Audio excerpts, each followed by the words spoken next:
Hey guys, and welcome to a solo podcast. I feel very lonely today, hence why I'm doing it with just audio and no visuals today. The reason why I'm not going to do visuals is because I think that if I was to just sit in front of the camera on my own, I don't know whether that would feel right or not. I think this feels a little bit more right, just me on my own talking to my own laptop. So I hope you enjoy this, guys. But as usual, thank you very much for the support on the podcast. It's awesome. It really is. Like, I was looking through the actual plays on SoundCloud, and we've got over 160,000 plays since I released the podcast initially, or at least since I put it on SoundCloud. And usually we get, over the last 7 days, we've had like 2,000 plays. So like 2,500 plays, which is just crazy. So guys, like, keep tuning in, keep listening, and perhaps today you might learn something. We got George out of the way, so you might actually learn something today. We might actually not talk garbage. Had to give him a little bit of shit because obviously he didn't turn up today. Not too sure what he's doing. He's obviously not got his nut in the game. He's probably seeing his missus. But no, in reality, he's probably got stuff going on that needs to be done, which is fair play. So I'm on a rest day today. I am travelling up to Sheffield tonight to obviously stay with Danny, and then we are going to the UK Up show in York. It's one of the final qualifiers for the UK Up. Danny's got a few clients in that. I've got no clients in that one, but I'm going to support Danny's clients, so she's done the same for me all year. So we're going to that on Saturday. So if there's anyone at the UK Up show on Saturday in York, please do come and say hi. And then we've got the BNBF finals, one of the biggest shows, biggest natural shows of the year, in Liverpool on Sunday. So me and Danny will both be there. So if you are there at the BNBF finals, please do say hi. Some of my favourites for the pro card include Ali Stewart, James Poyner, Tom Poyner, and I think those are my favourites. Okay, actually, yeah, I forget Solomon and Theo Golab as well. They've all got to be in the mix. There's others, of course, that I've potentially missed out, but those are just off the top of my head potential favourites for the pro card coming into the finals of the BNBF. Very much looking forward to obviously watching that. I think in the pro class, I've seen the entry list for that, and I think it's probably going to be between Michael Perrin and Mark Claxton, I think, from what I've seen of the people that have entered. But that's all up in the air. Of course, it depends who turns up on the day and how they look. But I have seen a few pictures of Mark that, luckily enough, he's shared with me along the journey, which has just been a pleasure to sort of see a little bit of his progress and be part of that. So I've seen a few pictures of him, and I can quite openly say he looks fucking ridiculous, like crazy good. So I'm very excited to see him on stage, and obviously excited to see other people and catch up. So if you're there, likewise, again, just come and say hi. I don't bite, and I've got 4 juniors in the show. Of course, I've got Dan Argent, got James Hilton, got Aiden, and I've got Keithy, in no particular order, because obviously I've got to support them as equally as possible. But yeah, I'm very much looking forward to the show.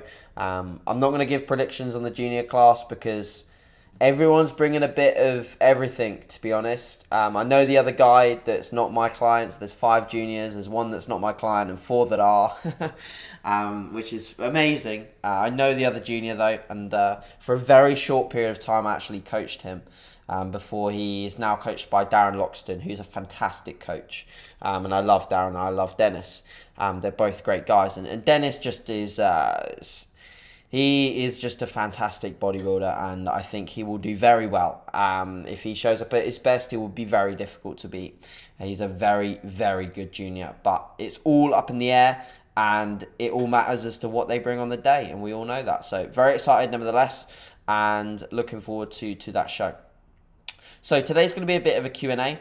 We're going to roll through some of the questions that I got on Instagram. I'm going to keep this around about 30 minutes so that you can all listen to it fairly comfortably. A bit of an update on myself before we go into the Q&A. I've just come out of my mini cup, so calories are back up to around about 3,000. This has bumped up me by about a pound so far. So I'm about a pound above my lowest mini cut weigh, and I weigh about 169 pounds at the moment. The heaviest I got to in my off season was 183. So I'm still pretty lean, to be honest. I still have decent conditioning and I'm feeling good at this body weight, productive training performance, productive recovery. I'm still sort of doing a bit of a calorie cycle on training versus non-training days.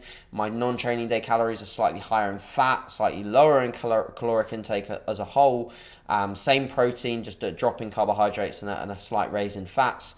My training day calories are, like I said, around about 3,000, consistent of about 400 grams of carbs, around about 55 to 60 grams of fat, and 250 protein. So yeah, we're in the low 3,000s, and obviously I'm tracking everything just as accurately as I would in a prep. Treating this off season as religiously as I can do, guys. Like, I'm serious about 2020. I'm dead serious. I want to achieve what I want to achieve in 2020 more than anything, and I'm a firm believer that I do think that it's certainly possible. I have no reason to suggest that it's not.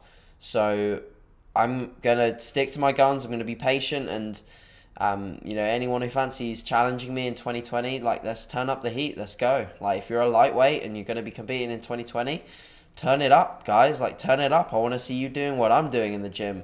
And that's not like a call out or anything. It's just that I'm willing to do anything for this.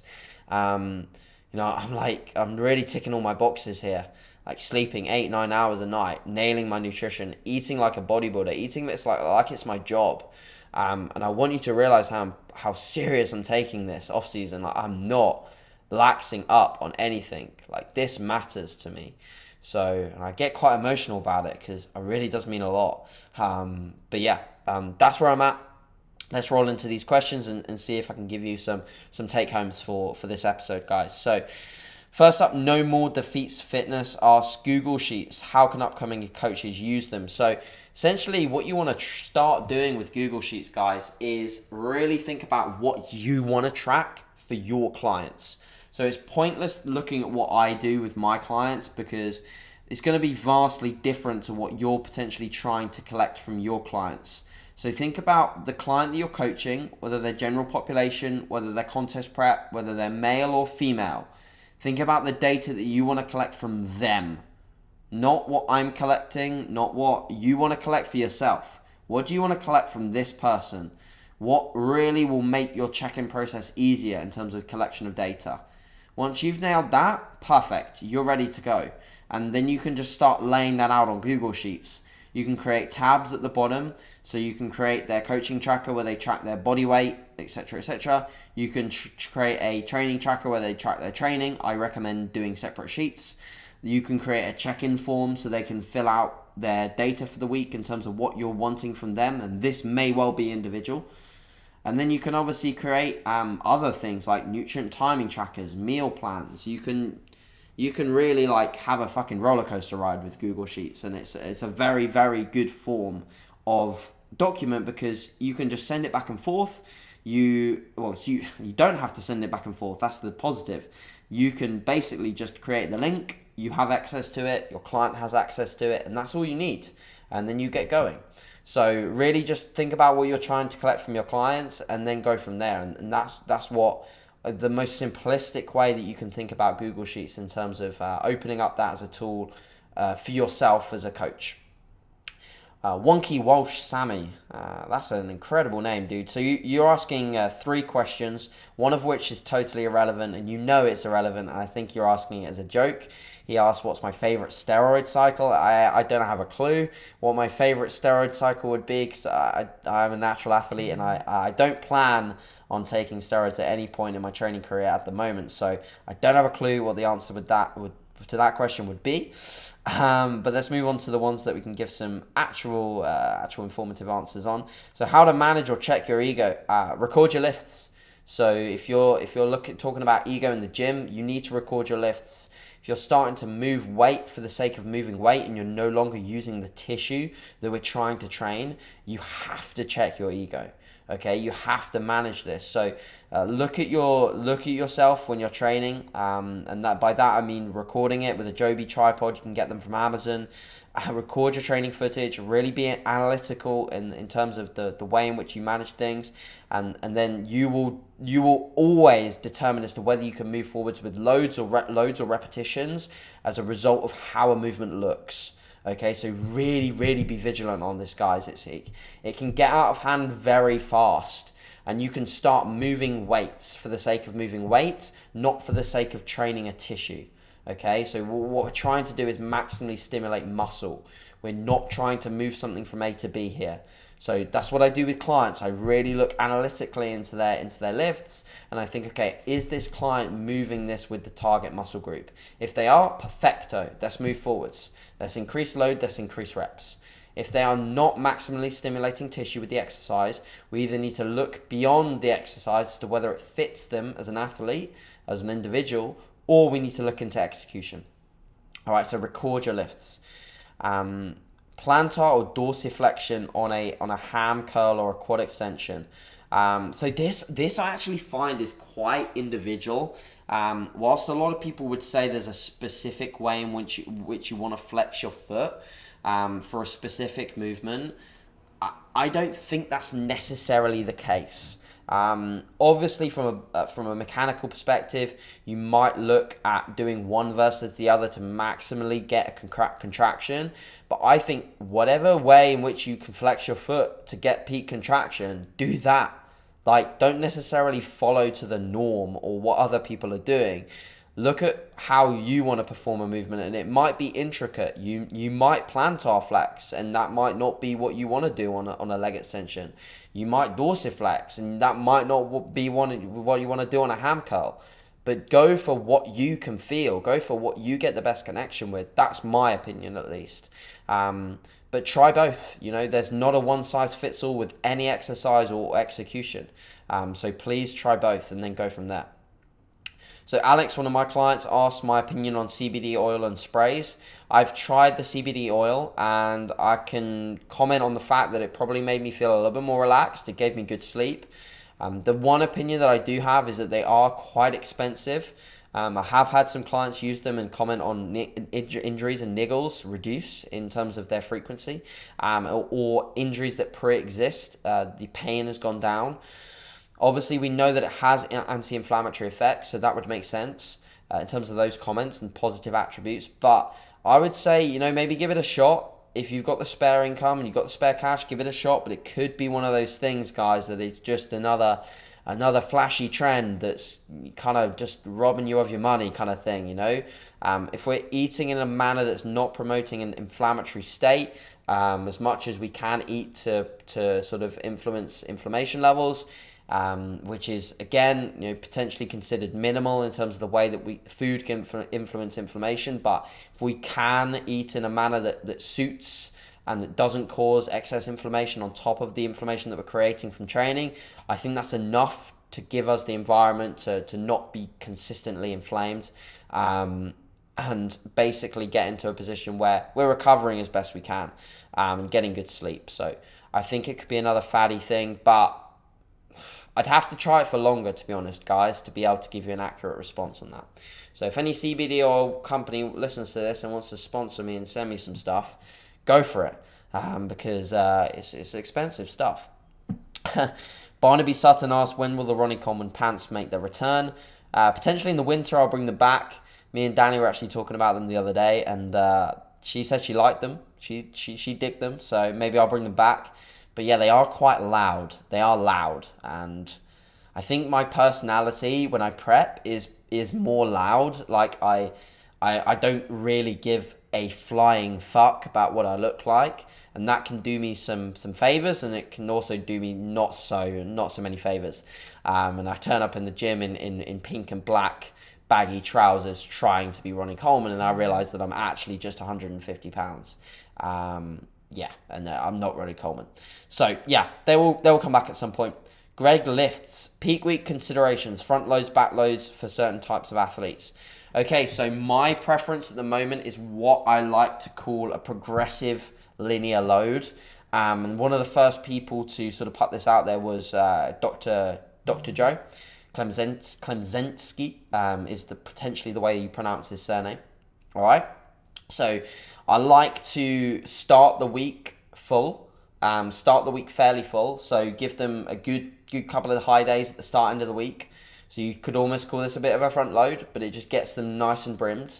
And then what we want to do throughout the week is kind of just hold that fullness and reduce training volume and reduce training intensity, taper down steps and cardio, and just really, really cruise in.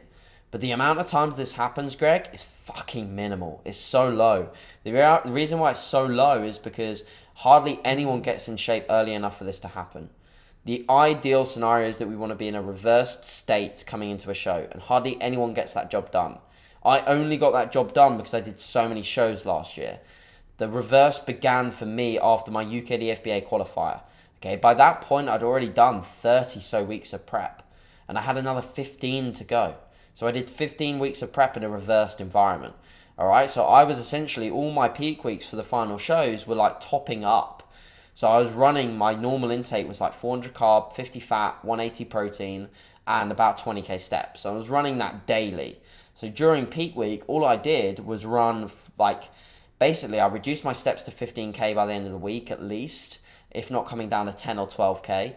I reduced my training intensity slightly, and I just brought food up a little bit. So I went for like 400, 45, 450, 475, 500, all whilst monitoring the physique. And I think by most of my shows I was up to 550. I think by Worlds I did like a couple of 550 days, and this was all whilst monitoring the physique and not getting too clued up in scale weight, more so looking as to how I look.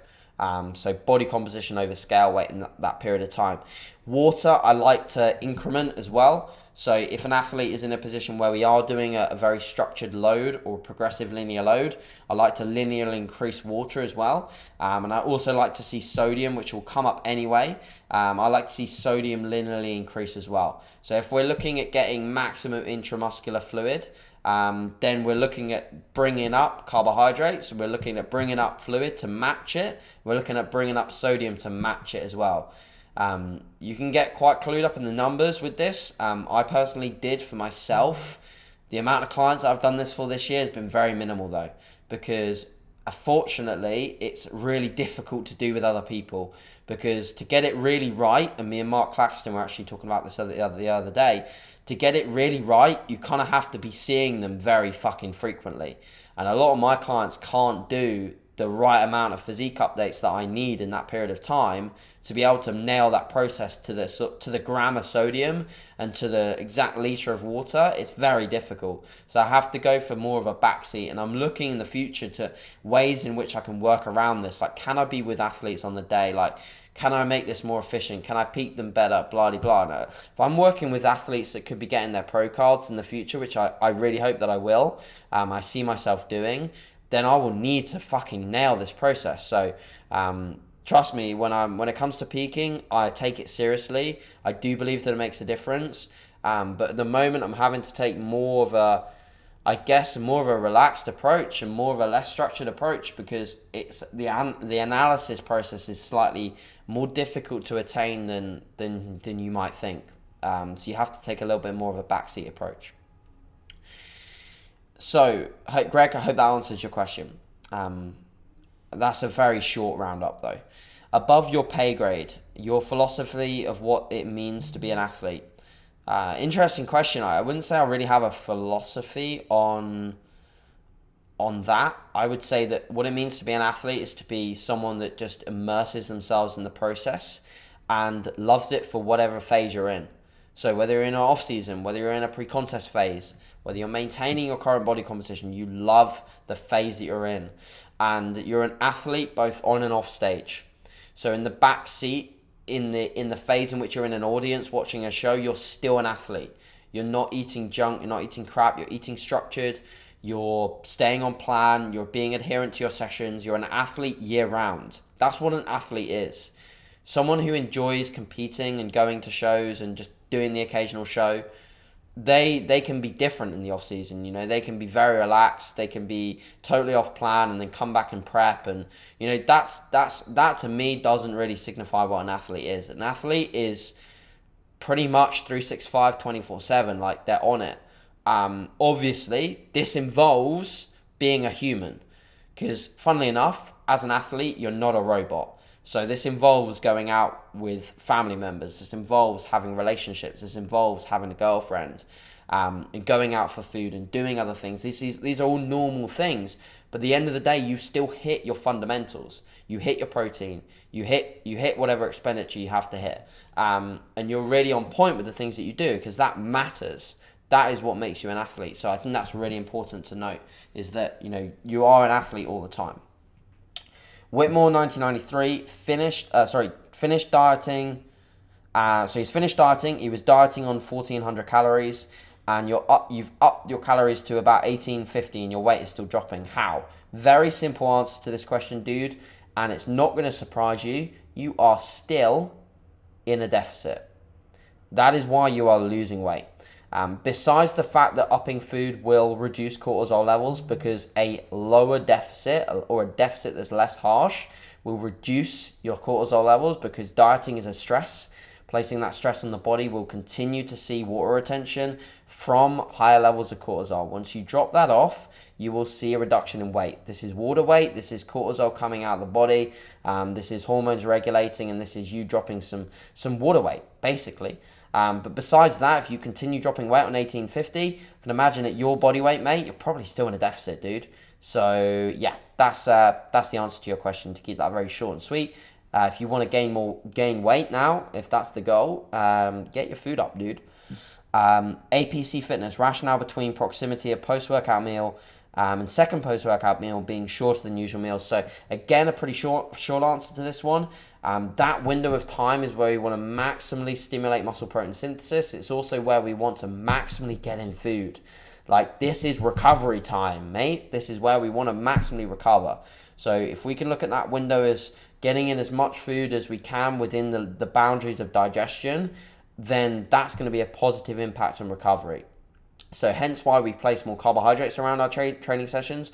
We want to generally place more calories around them too, from a recovery perspective. Carbohydrates are our main tool for that. So those meals are going to be fairly dense in carbohydrates, fairly low in fat, and obviously protein is going to be adequate in those meals as well.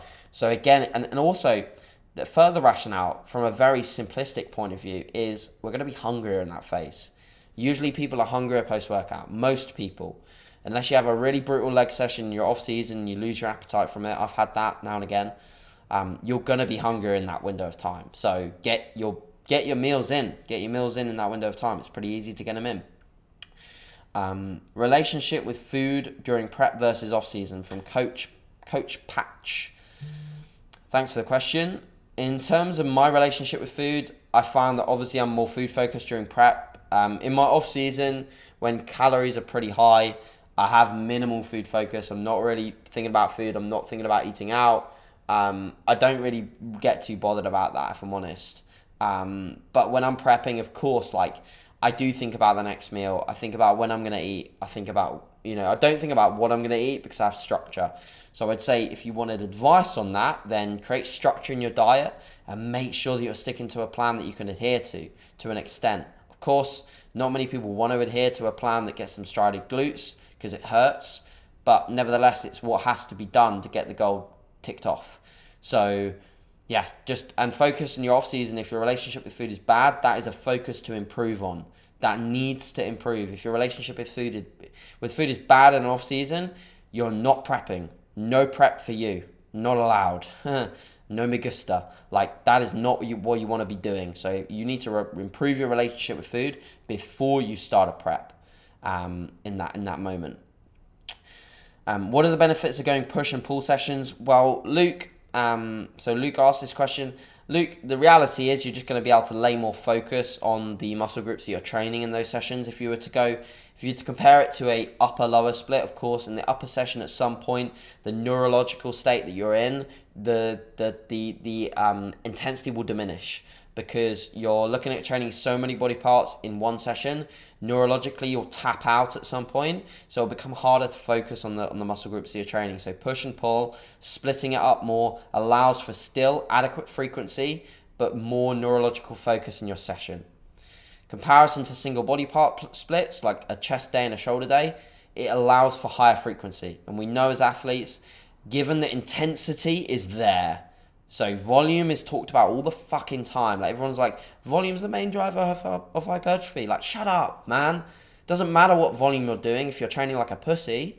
So you need to train hard first, and then you can decide how much volume you can do. You can't go into a session and think, oh, okay, I'm recovering fine, so I'm going to do 6 sets on the hack squat. Well, yeah, if all those 6 sets are just so submaximal that, like a 4-year-old child could do them, of course you're going to be able to get loads of volume out. But the reality is, volume is only allowed to go up once intensity is adequate. All right, and that's why I need to see videos of my clients. I'm not adding another set to their session if all their sets are shit. So it allows push and pull sessions. It allows for a decent level of frequency within your volume requirements. It says GJB87. Do you use different stances on the hack squat? And if so, what's your preference? On the hack squat at the moment, I don't, because it just sort of favors one stance, and that's my strongest stance. But I do believe that having feet low versus feet wide, obviously having feet wider will be more glute ham dominant. Feet low and narrow will be more quad dominant. But the main driver for getting quad activation is going to be knee flexion. So whatever stance gives you the most knee flexion and the most consistent power output, that's what you want to pick. Okay, so that's my preference there for you. Thoughts of pushing the meal. So Mike Salnino, thoughts on pushing the first meal later into the day, particularly during a deficit. I like this a lot. So I pushed my first meal back to, about 10? Yeah, about 10 in the morning when I was dieting, and that helped me massively. That helped me drastically. So I think that doing that is a really good thing. It just allows you to back your meals up a little bit. So yeah, I would do that. I see no issues. The only thing that you want to kind of avoid is pushing it back too far. Like I see a lot of people pushing it back really far, and I think that from a muscle protein synthesis standpoint is not a good thing. At the end of the day, you want to have at least 5 MPS spikes when dieting throughout the day and evenly spread. So if that means your first meal is like fucking 1 p.m. and you've been up 6 hours, I don't think that's very good for retaining tissue. So be careful with that, Mike. Best sources or places to educate yourself for a bodybuilding competition, Playman Fitness. I think that there's plenty of places. Personally, obviously listening to my channel would be a good thing. Going to some shows would be really good. Callum, the Muscle Mentors, is a great podcast to listen to. Revive Stronger is a great podcast to listen to. Team 3DMJ have great podcasts to listen to. Beast Fitness Radio is good podcast. The Optimal Physique Development podcast with Joe and Austin. Some of those are just off the top of my head, places in which you can educate yourself. Core strength, low cal with weekly refeed versus consistent deficit is very individual. So linear macros versus weekly refeed. I think having a twice weekly refeed, so 2 days back to back, is far better than having one. I think having 1 day refeeds are just like in the past now. I don't think that we should be doing them personally. I don't think they offer much benefit. In terms of the hormonal response, you'll get a better response for potentially leptin and ghrelin, and also the stress hormones, like I mentioned earlier. If you did 2 days in a row versus 1, likewise, if you did 3 days in a row, that would be better. If you did 4 days, even better. If you did a diet break, even better. So I think that potentially just doing consistent deficits and maybe having slight fluctuations in terms of the training days. So having slightly higher calories on more demanding training days, potentially that could be beneficial. Just so almost like the net deficit on the day is kind of linear. If you think about it, you're going to be probably burning more calories on a leg day than a chest day or a push day. So you might want slightly higher calories on a leg day than you would on a push day. Maybe. It's something you could look into. It's something I might play about with in my next prep. Is just a slight manipulation of macros. I've seen some people get really good results with that. And that can be beneficial from a performance retention standpoint as well. Why don't I pull without a belt? I think anecdotally, I've seen very good development in my erectors from not pulling with a belt. If you look at how we're stabilizing something like a deadlift, when you're not pulling with the belt, we're not relying on the belt, and what are we going to use instead? We're going to use our erectors. Of course, we're going to use our erectors when we pull with a belt as well, because you're going to have to. The belt's not doing the work. But if we rely solely on the belt to brace and to sort of get locked in, I think we're missing some muscular standpoint from a bodybuilding perspective. If you look at some beltless pullers as well, like look at Jordan Peters' back. That's all I really need to say. That's pretty much it in terms of the questions. So pretty much wrap that up in terms of 30 minutes. So wicked. I'm really happy with that. Hope you enjoyed this podcast, guys. Of course, I think I might do this again. Like, tag me in Instagram and like give me some feedback on this. Tag me on Instagram if you listened. Let me know some feedback. Let me know if you want to see this kind of thing again, and I'll definitely do it. But guys, like, cheers for tuning in. Cheers for listening. Hopefully you learned something out of this one. Any further questions, like I'll put up another one and we'll do it again. Let me know if you want to see me and Danny do a podcast. I had a few people message saying me and Danny should do a podcast together. So let me know if you want to see that. But yeah, any ideas on content? Guys, the content's for you. So if you want to see something specific, just let me know. Just buzz me and I'll get it done. All right. So I'm going to get back to a few more clients today, get my rest day cardio done, travel up to Sheffield, and then enjoy my weekend of shows. So I hope you have a great weekend, guys. And thanks very much for listening again, and we'll chat soon. Peace out.